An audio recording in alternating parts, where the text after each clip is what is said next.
వీళ్ళు తెలివైనోళ్ళురా బాబు. ఎందుకన్నానో చెప్తానాగండి.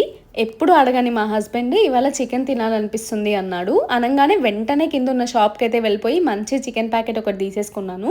నేను అనుకున్నానులెండి అక్కడ అది మంచిదనేసి. ఇప్పుడు చూసినా నేనే అడిగేదాన్ని చికెన్ తనని. ఈసారి మా హస్బెండ్ అడిగేసరికి తను ఈవినింగ్ ఆఫీస్ నుండి వచ్చేసరికి సర్ప్రైజ్ చేద్దాం అనుకున్నాను. చికెన్ ఫ్రై చేసేసి ఇంటికొచ్చేసి ఇంకా చికెన్ క్లీనింగ్ అయితే స్టార్ట్ చేసేసాను. ఇంకా ఇది క్లీన్ చేసే ప్రాసెస్‌లో నాకైతే ఇవి కనిపించాయన్నమాట. ఇవి కోడి కాళ్ళు. నేనైతే వీటిని చూసి షాక్ అయిపోయా అసలు ఒక్కసారి అలా. ఎందుకంటే ఆల్రెడీ వీళ్ళు కోడి కాళ్ళు అని చెప్పేసి సెపరేట్ గా సేల్ చేస్తారు. అలా చేస్తూ మళ్ళీ వీటిలో ఇలా వేసిచ్చారు. ఎంత తెలివిరా బాబు వీళ్ళకు అనిపించింది నాకు. ప్యాకెట్ లో ఎక్కడో కింద హైడ్ చేసి ప్యాక్ చేసి ఇచ్చారు వీటిని.